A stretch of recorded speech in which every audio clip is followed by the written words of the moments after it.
여기 지금 여기 있는 요 점선, 요 점선의 의미가 뭐냐 이거죠. 네.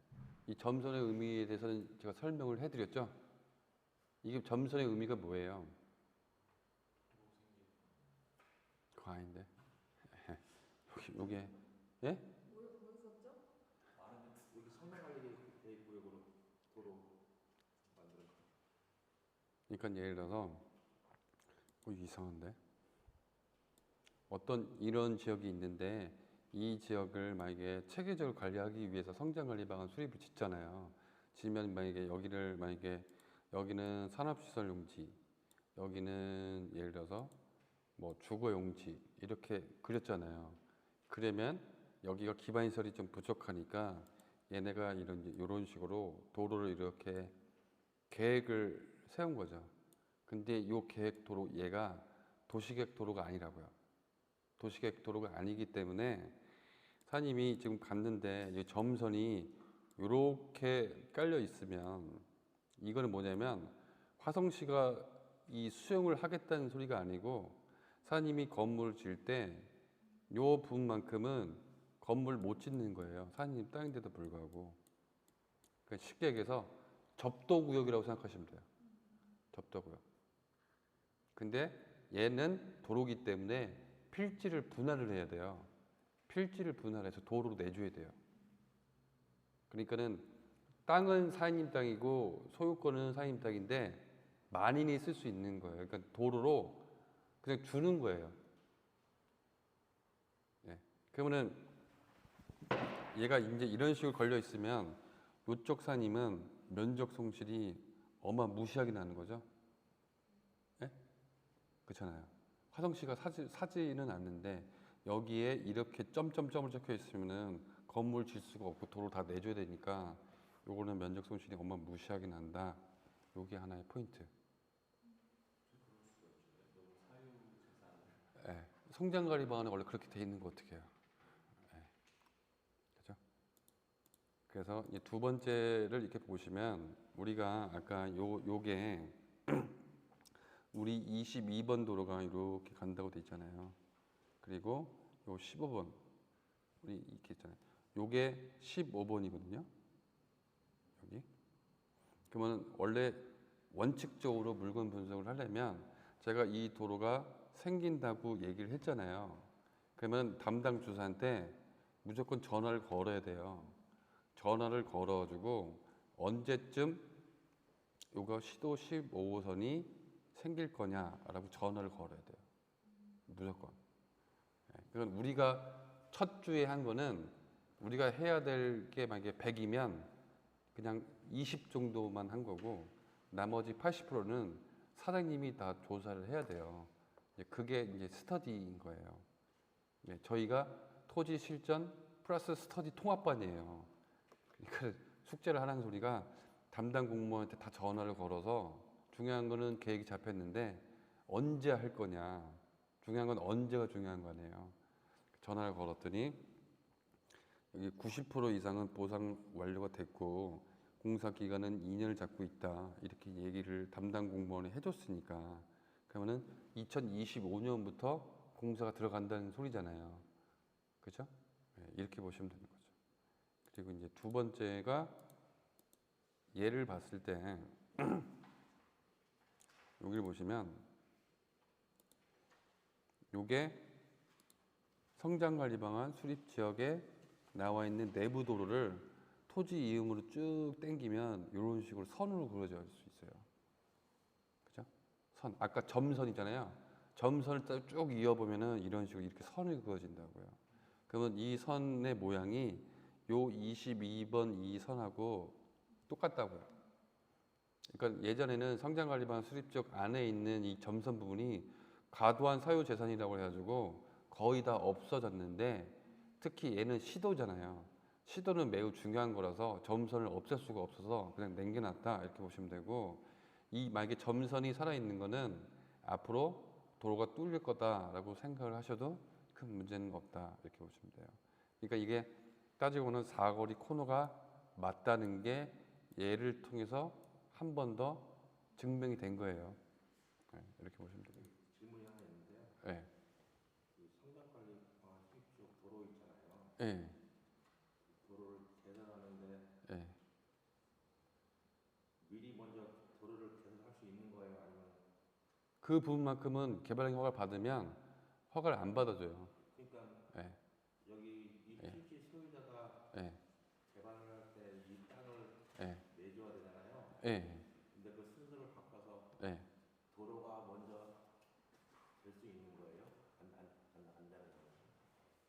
무슨 말인지 모르겠어요.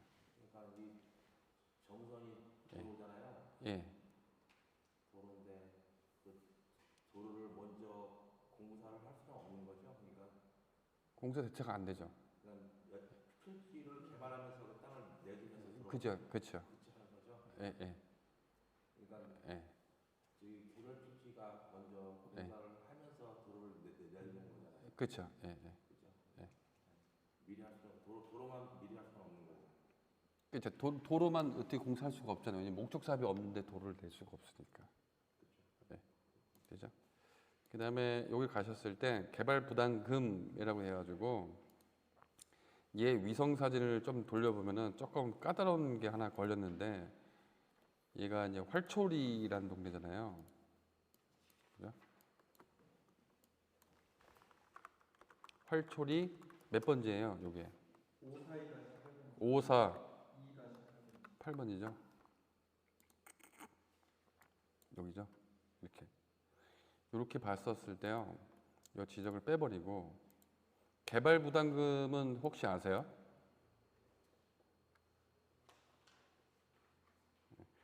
저희 우리는 기초반이니까 이거 하면서 이론도 같이 나가. 통합으로. 그죠? 별도의 이론은 없어. 이렇게 가는 게 나을 것 같아요. 예. 이론만 따로 하면 또 응용력이 또 많이 떨어지실 거 아니에요. 한번 해볼게요.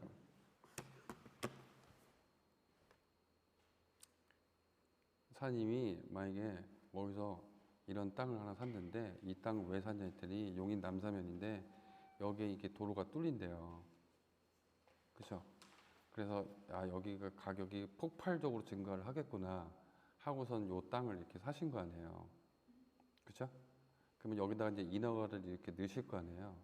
인허가를 넣을 때 가장 중요한 거는 요거는 뭐 없었다고 치고 좀 정리를 하자면 사장님이 만약에 요 땅을 사셨어요.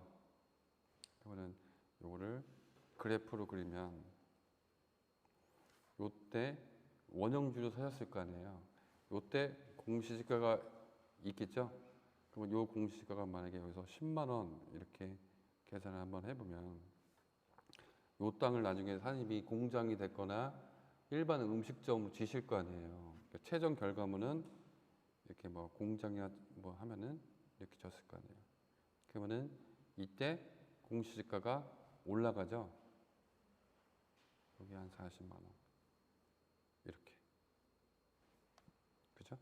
그러면 만약에 땅을 토지를 매입을 하면 제일 먼저 이 건물 지려면 제일 먼저 해야 되는 게 뭐예요? 제일 먼저. 예? 그죠? 경계복원 측량을 하죠. 예. 측량. 이렇게 너무 어려운 얘기 하지 말고 이렇게 측량을 하죠. 측량은 누가 해요? 예? LX 애들이 와서 찍어주잖아요. LX 애들. LX 애들은 어디서 신청해요? LX. 예? 측량하러 하실 거 아니에요? 다른 사람이 땅 사셨으면 측량 신청을 어디서 하냐고요? 그렇죠? 예, 보통 화성시청은 1층 민원실 옆에 예, 측량을 받아주는 애들이 있어요. 거기 가서 측량을 하시면 돼요. 그죠? 측량을 하면은 그 다음에 하는 게 뭐예요? 그 다음에 질문인데요. 예, 규정 건축물이 있는 상태에서 저기 그거 철거를 안 하고 청량가 뭐냐 필지가 몇 개 있는데요. 예, 그 건축물이 다 있어요. 예, 근데 그거를 철거 안 하고 경계 부원 청량도 안 했거든요. 예. 그런 상태에서 개발을 행위하면 건물이 다 지어져 있으니까 네. 개발이 완료된 필지이기 때문에 개발 허가 대상 자체가 아니죠. 아니요, 근데 그, 네. 그 건물이 네. 그러니까 농가 창고 뭐 그런 형태예요. 네. 그러니까 아직 그것도 그러니까 농업용 창고 뭐 그런 식으로 맞으니까 개발하기가 신청이 안 되는 거거든요. 그러니까. 개발 허가 자체는 토목 허가잖아요. 쉽게 얘기해서 토목 허가를 받았기 때문에 건물이 지어진 거잖아요. 네. 그러니까 개발 허가 대상이 아니죠. 그럼 만약에 예. 거기에 예. 50cm의 설종 예. 그 이상의 성토나 절도가 있으면 그것도 개발 행위 신청 그 대상 그잖아요. 건물이 다 지어졌다며요. 건물 다시 한번 말씀. 건물이 다 지어져 있는 상태라며요. 네. 건물이 다 지어져 있는 상태인데 뭐 용도 변경을 한다는 소리잖아요. 그럼 용도만 바꾼 것 뿐이니까 개발 허가 대상 자체가 아니라고요. 만약에 그 예. 설득시에 예. 그 어떻게 보면 개발행위가 운영 지침에 보면 50cm의 성 절토가 있으면 그것도 대상이잖아요. 그것 자체가 될 수가 없다고요. 공사를 한번 해보시면. 그러니까 예. 보면 땅 표시가 세 표시가 있는데 예. 다 레벨이 틀려요. 그러니까 이쪽하고 이쪽 틀린데 예. 그거를 다 헐고 예. 한 필지로 개발하려고 그러는데 예. 성 줬다가 필요하거나 그러면 개발 허가가 같이 들어와야죠. 같이 들어오는 거 예. 개발 허가 건축하고 같이 가야죠. 같이 가는 예. 왜냐면은 그 맞는데요. 보통은 토목공사가 다 되어 있는 그 건축물 같은 경우에 이걸 다 때려 부시고 다시 지면은 수위타산이 안 맞아서 거의 안 져요, 저희가. 예, 안 짓는데 사장님이 가정을 다 때려 부시고 다시 짓는다고 하면은 저희 같은 입장에서는 굳이 그렇게 안 하거든요. 근데 사장님이 굳이 그렇게 한다고 치면은 그러면은 보강토를 다 쌓아주고 레벨을 전부 다 위로 올린다는 거잖아요. 그죠? 그럼 기존에 있는 콘크리트 다 부시겠다는 거잖아요. 레미콘을, 바닥을, 기초를 다 부셔버리고 다시 들어간다는 거잖아요. 그럼 거의 신축 개념으로 간다는 거니까 개발 허가가 같이 들어오는 게 맞죠. 예, 근데 제 보기에는 그렇게 하면은 수지타산이 안 나올 것 같아요. 예? 철거비가 무시하게 무지막지하게 나올 것 같은데요. 예, 예, 됐죠? 그럼 만약에 예, 그렇다 해서 그러면 예. 예, 일단은 요걸 진행을 해야 되니까 예, 이거 자꾸 산으로 가면 뭐야 갈 수가 없어요. 예, 예. 2번이 허가를 넣잖아요. 허가를 의뢰하잖아요. 허가를 의뢰하죠. 예? 그럼 허가 의뢰는 누가 하는 거예요? 토목이 하는 거잖아요. 예. 어떤 분들은 행정사가 한다고 하던데 말이 안 되는 것 같기도 하고. 하여튼 토목에다 의뢰를 하면 토목하는 아저씨가 물어보는 게 사장님 뭐 질 거예요? 이렇게 물어볼 거 아니에요. 그럼 나는 1종을 짓겠다. 나는 2종을 짓겠다. 나는 일반 음식점을 짓겠다라고 해서 이렇게 말을 해주면 우리 좋은 토목이 허가 도면을 이렇게 좀 잘 꾸며 놓은 다음에 화성시청에다 접수를 하잖아요. 접수를 하면 그 다음에 건물을 짓잖아요. 건물을 지으면은 그 다음에 4번이 준공을 떨어뜨리잖아요. 준공이 떨어지면은 이때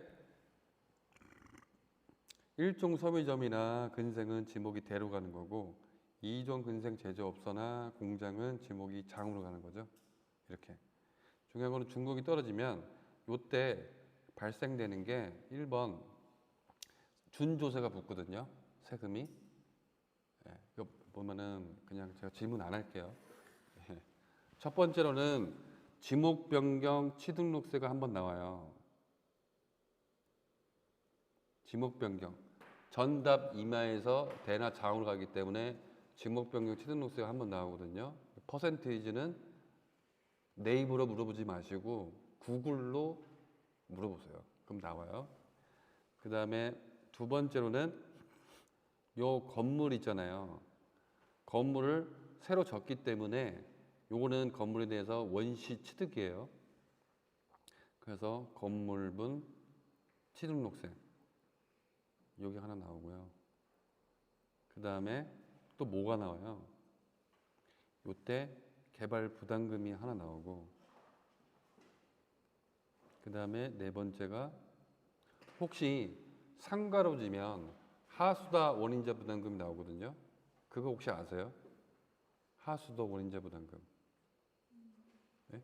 들어봤어요? 하수도 원인자 부담금이 여기서 나오는지 허가 접수할 때 여기서 나오는지는 잘 모르겠어요. 이거 사장님이 알아보시고 하수다 원인자 부담금은 1000분의 건물의 연면적 곱하기 용도별 오수 발생량을 곱해서 얘가 10톤이 초과가 되면 10톤 전체 초과분에 지하체마다 톤당 금액이 있는데 화성시는 282만 원이고 경기도 광주는 약 300 정도 돼요. 그러니까 쉽게 얘기해서 경기도 광주에서 일반 음식점을 만약에 60평을 지면은 하수도 원인자 부담금이 만약에 10톤이 나왔다고 치면은 10 곱하기 300 하면은 3천만 원 정도가 하수도 원인자 부담금이 나온다 이렇게 보시면 돼요. 이걸 이제 왜 강조하냐면 사장님 같은 경우에 이 자금 계획을 짤 때 대부분은 보면은 여기 건물 요 견적하고 토목 건축만 견적을 내고 예산을 짜고 여기까지만 해서 여기만 풀로 대출을 이렇게 해요. 풀로. 근데 이쪽 부분이 지금 견적을 이걸 아무것도 생각을 안 한 거잖아요. 자금 계획을 짤 때. 그러면 여기가 생각보다 비용이 많이 나온다고요. 이 비용이. 그러면 여기서 풀로 갔기 때문에 이 뒤쪽에서는 추가 대출을 일으킬 수가 없어요. 그럼 자금이 꼬이는 거거든요. 네. 그러니까 요거 좀 고민을 좀 해주시고요. 그 다음에 요 개발 부담금은 뭐냐면 아까까지 다 설명을 했잖아요. 얘 다시 지워서.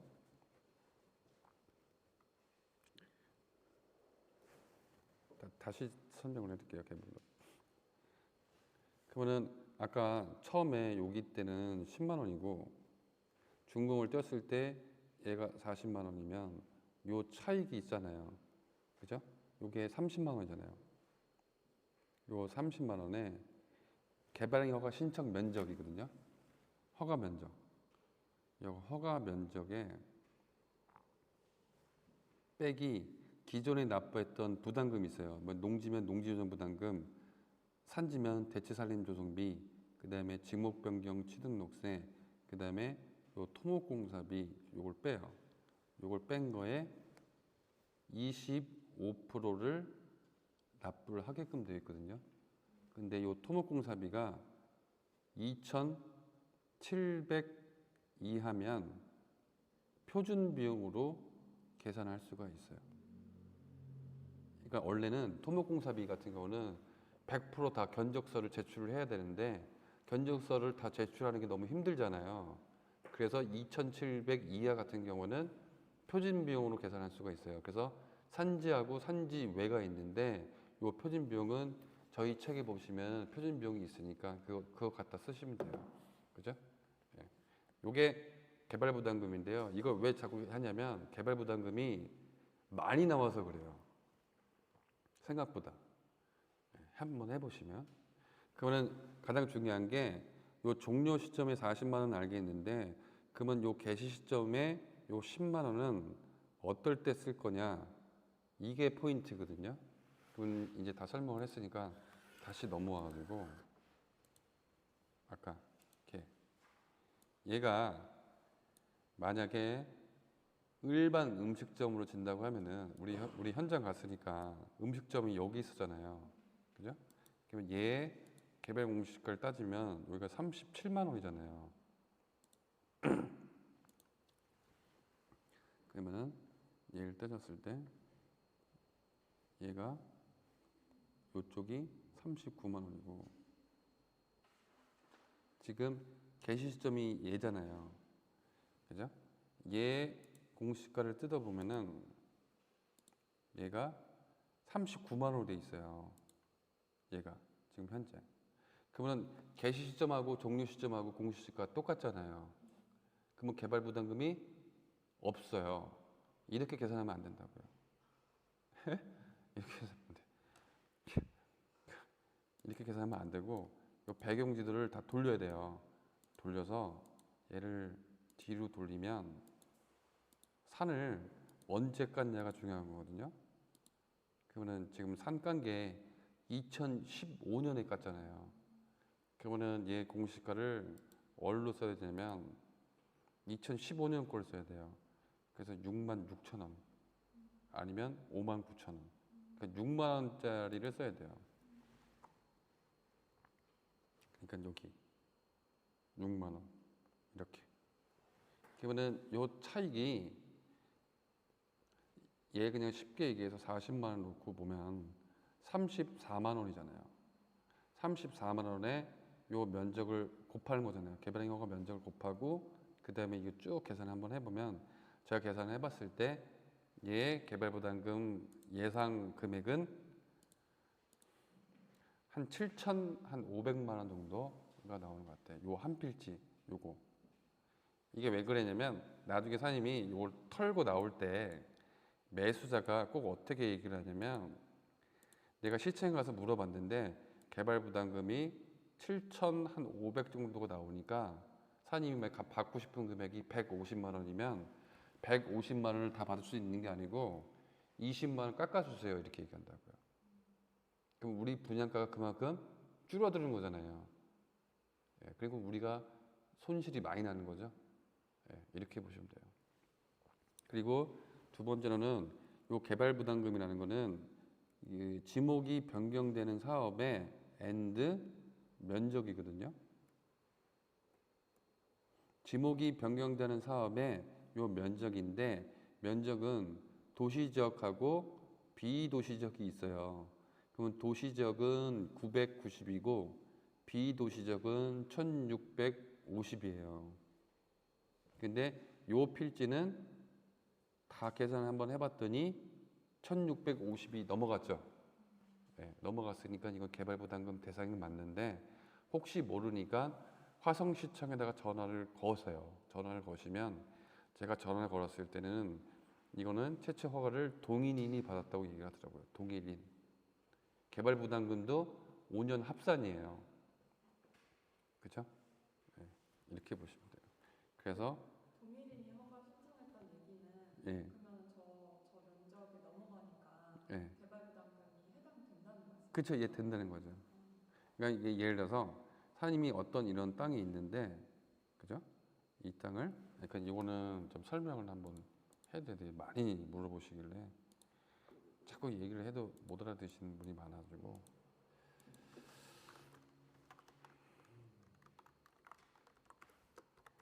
이거는 나중에 땅을 쪼개서 팔 때 꼭 아셔야 돼요.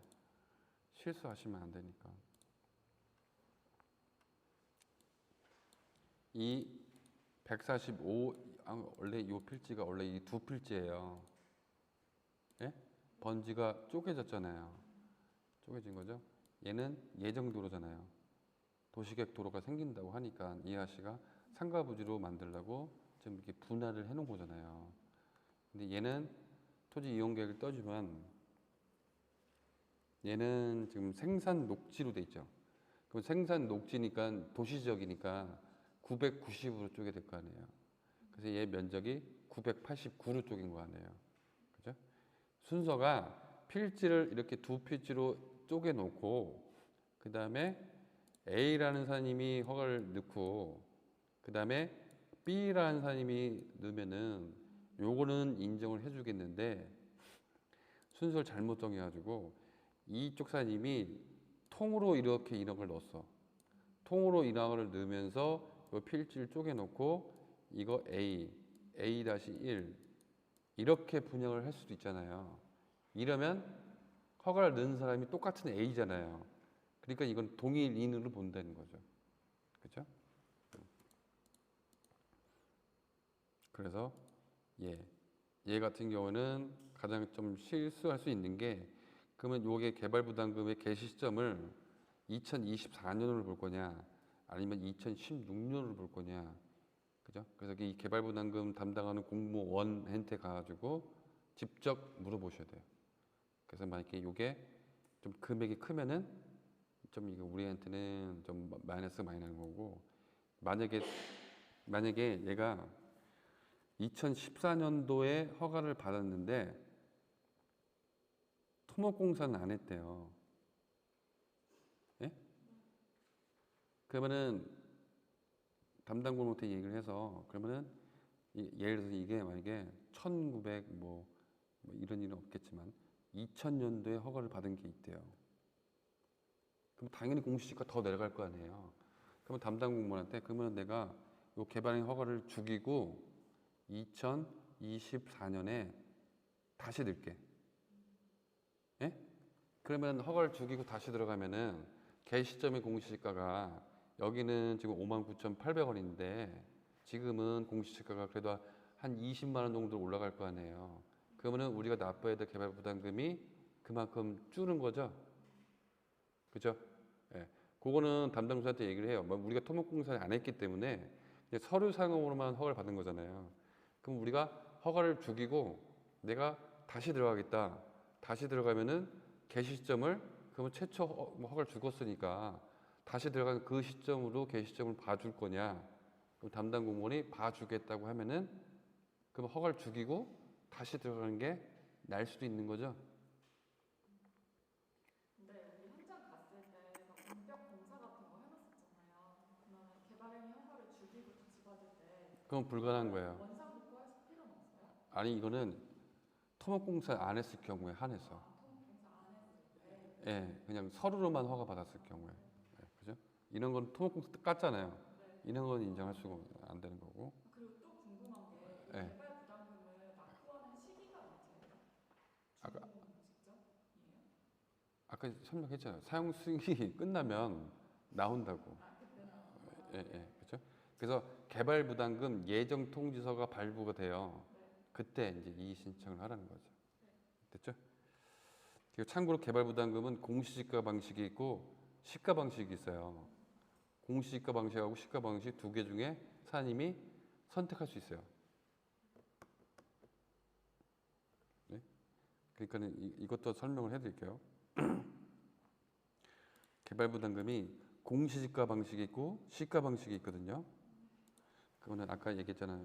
여기 있을 때 요거를 공시지가로 방식으로 채택을 하느냐, 시가로 선택을 하느냐. 시가.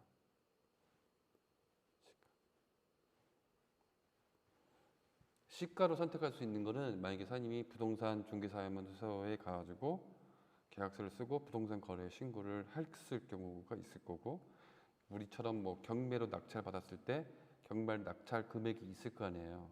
그러면 그거를 시가로 모르고요. 시가로 선택을 하면 요 종료 시점은 감정가로 가요. 감정가. 그래서 공시지가 방식하고 시가 방식하고 비교 선택을 해서 개발 부담금이 적게 나오는 쪽으로 선택할 수 있어요. 네, 이렇게. 근데 이게 개발 부담금 예정 통지서가 받았을 때 사장님이 이의를 제기했을 때만 시가로 가요. 사장님이 가만히 있으면 그냥 공시지가 방식으로 가는 거고. 두 개 중에서 어느 게 좋냐는 한번 따져보셔야 된다. 이렇게 보셔야 돼요. 이렇게. 됐어요? 네. 그 다음에 이제 나오는 게 이제 건축허가인데, 아까 그거를 건축 허가권을 이렇게 분해를 하면 이렇게 돼 있어요. 전화를 한번 해보면 거기 허가를 뭘 받았냐 했더니 일종 소매점에 주택으로 받았대요. 그러면 예를 들어서 주택으로 인허가를 받았다는 거는 여기에 허가권을 분해를 하면 건축허가, 그죠? 개발행위 허가, 산지조정 허가 이렇게 세 개가 있는 거잖아요. 허가를. 네. 그러면 이거를 조금 더 세밀하게 쪼개면 이렇게 보시면 돼요. 여기가 소유권, 그 다음에 여기가 허가권, 그러면 여기 건축허가, 여기 개발행위 허가, 여기 산지조정 허가 이렇게 됐잖아요. 그죠? 그러면 토지 소유자하고 허가권자하고 같을 수도 있지만 다를 수도 있는 거잖아요. 그러면 이걸 다 따져봐야 된다는 거죠. 그죠? 그래서 하나씩 설명을 하자면 요 건축 허가권에 관련돼서는 원래는 이 법조문에 건축법 제11조 7항에 의하면 2017년 7월 17일 법이 개정이 되었는데요. 이거 건축학권은 보통 취소가 될 수 있다고 보통 생각을 하는데 법조문을 자세히 보시면 착공을 안 했을 경우에 한해서, 근데 대부분 개발업자가 이 규정을 알고 있기 때문에 건축허가하고 착공을 같이 넣어요. 같이 넣어서 허가권은 못 주고요. 안 주고요. 그리고 화성시 같은 경우에 건축허가 운영 그 내부 지침에는 착공을 굉장히 중요하게 봐가지고 착공비가 들어갔다고 치면은 건축허가는 안 주고요. 예. 가끔씩 시청의 공고고시를 보면 건축허가에서 건축허가 취소됐다고 이렇게 나오는데 착공비가 안 넣어서 그런 거거든요. 착공비까지 같이 들어가면은 안 죽는다. 화성시는 이렇게 보시면 돼요. 그러면은 이제 두 번째로는 요거 혹시 보신 적 있어요? 국토교통부에서 봤죠? 예, 예, 봤잖아요. 요게 대법원 판례에 의해서 요 판례 요 문구를 갖다 주면은 건축 허가권이 사장님한테 넘어가는 경우도 있고 안 넘어가는 경우도 있어요. 그 지자체마다 조금씩 틀리거든요.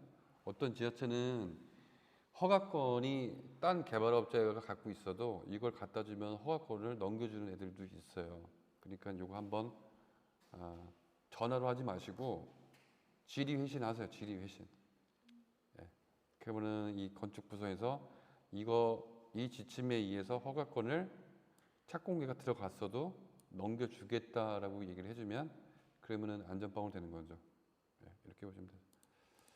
그다음에 개발행위 허가 같은 경우에는 요즘 추세가 거의 다 넘겨주는 추세예요. 개발행위 허가는. 네. 그리고 산지 같은 경우에도 요즘에는 거의 넘겨주는 추세니까 요 뒤쪽에 산지 조정 허가 쭉 보시면은 취소 규정하고 뭐 복구 의무 면제 뭐 이런 게 쭉 있으니까 쭉 읽어보시면은 될 것 같아요.